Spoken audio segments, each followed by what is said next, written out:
시청자 여러분 안녕하십니까. 이영풍TV입니다. 푸틴과 김정은의 이번 전략적 동반자 관계 선언, 한반도 안보 리스크를 아주 높일 수 있는 아주 위험천만한 어떤 그런 협정, 조약, 선언이라고 이제 평가가 나오고 있는데, 여기에 대해서 그동안 슬픈 중국이라는 글을 계속 연재하면서 공산주의 체제의 아주 잔인함, 그리고 무도함, 반인륜적, 반인권적, 반언론 자유성을 고발해온 송재윤 캐나다 맥마스터 대학 교수님의 글이 오늘 있어서 제가 소개를 드리고 좀 논평을 드리도록 하겠습니다.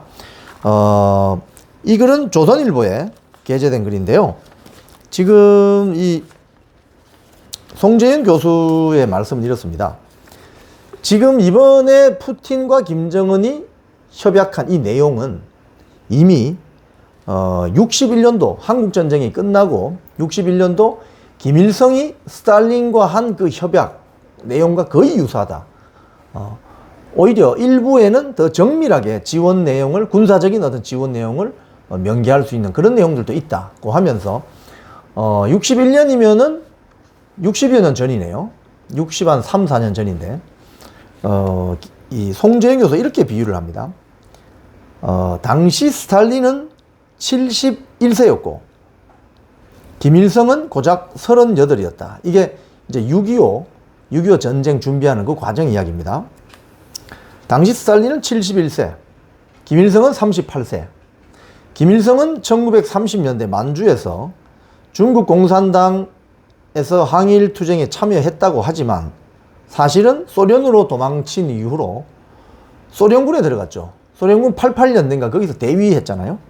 김일성이 소련군에 속해 있던 그 4, 5년의 세월 동안 소련과 일본의 중립 조약에 따라 소련군은 단 한 번도 일본군과 전쟁을 벌이지 않았다. 그래서 중국 땅에 있다가 소련 땅으로 도망치고 거기서 소련의 88여단인가 거기서 장교를 했죠. 그러다가 슬그머니 들어와서 스탈린의 꼭두각시로 변신해서 마치 항일 독립운동을 열심히 했던 김일성 장군인 것처럼 위장해서 결국 북조선을 만들어버리는 그런 거죠. 그래서 그런 김일성을 북한의 수령으로 발탁해서 막강한 권력을 쥐어준 은인은 바로 스탈린이었다.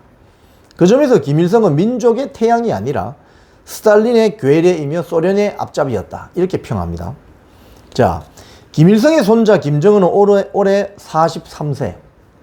그리고 이번에 평양을 가서 김정은을 끌어안은 푸틴은 71세라는 거예요. 이게 너무나도 데칼코마니 아닙니까?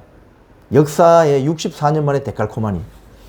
70대의 스탈린이 33세 연하의 김일성을 가지고 놀았듯이 70대의 푸틴은 31세 연하의 김정은을 감싸고 돌고 있다.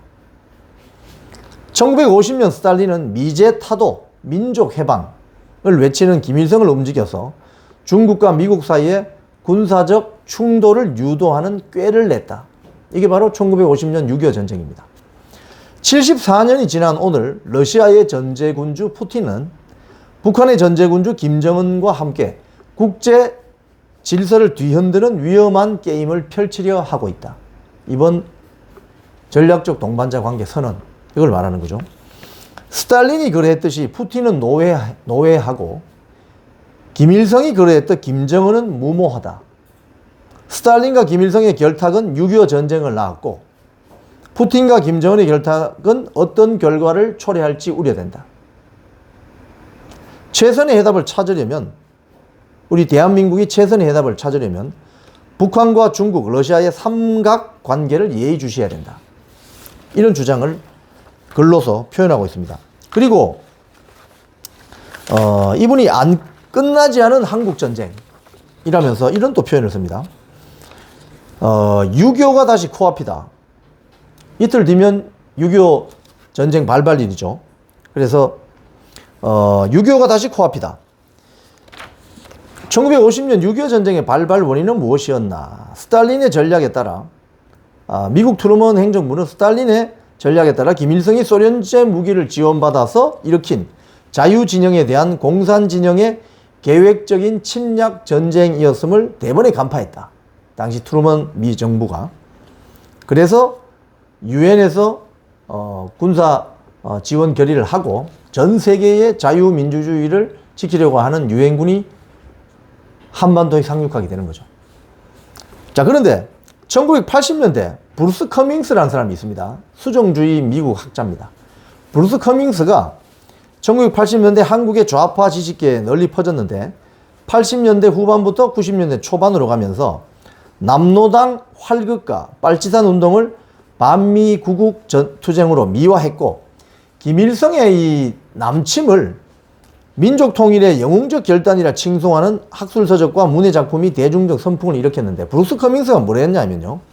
분단의 책임은 이승만 정권에 있으며 전쟁의 발발은 미국의 음모이고 민족사의 정통은 북한 정권에 있다. 남침을 유도했다. 이런 이야기를 하죠. 브루스 커밍스가. 6.25 전쟁이 미국과 이승만 정권이 남침을 유도했다. 이런 말도 안 되는 소리를 합니다. 그런데 1990년 초반 소련이 멸망하면서 소비에트 공화국이 해체되죠. 극비 문서가 KGB의 극비 문서가 다 공개됩니다. 그 공개되면서 이 철옹성 같은 수정주의, 미국과 대한민국이 북한의 남침을 유도했다. 이런 수정주의는 만신창이로 무너져 내렸습니다. 사실과 완전히 다른 헛소리였죠. 한마디로 헛소리. 그래서 6.25 전쟁은 소련 스탈린의 허락을 받아낸 김일성이 중국 모태통의 지원 약속까지 바꿔서 소련제 탱크를 앞세워서 기습적으로 대한민국을 침략한 냉전 초기의 이념 전쟁이었음이 이제 밝혀졌습니다. 그래서 아직까지 한국 전쟁은 끝나지 않고 있다. 6.25 전쟁 발발 이후 74년이라는 세월이 흘렀는데 소련의 스탈린 당시 74년 전에 소련의 스탈린, 중국의 모택동, 그리고 북한의 김일성 이 후예들이 지금도 강력한 독재 정권을 유지하면서 자유민주주의적 국제 질서에 강하게 맞서면서 신냉전의 활극을 펼치고 있다. 풍부한 지하자원을 개발해 에너지 강국이 된 러시아, 가스 많죠. 공산당 일당 독재를 그대로 유지한 채 세계 2위의 경제 규모를 자랑하는 중국. 수령 유일주의 체제의 유지를 위해 민생을 파탄으로 몰고 가면서도 고난의 행군, 거의 수백만 명이 굶어 죽었습니다. 결국 40에서 50개의 핵탄두를 보유하게 된 북한. 6.25 전쟁을 일으켰던 이 세 주체, 러시아, 중국, 북한, 이 세 주체가 지금 다시 묘하게 얽히고 설키면서 한반도의 평화와 번영을 위협하고 있다. 송재현 교수는 그래서 푸틴과 김정은의 새로운 밀월 관계, 스탈린, 김일성 도발과 데칼코마니처럼 겹쳐지는 이 이유, 대한민국이 지금 정신 바짝 차리지 않으면 74년 전의 악몽을 다시 경험할 수 있다는 경고로 받아들여지고 있습니다. 지금까지 이영풍TV였습니다.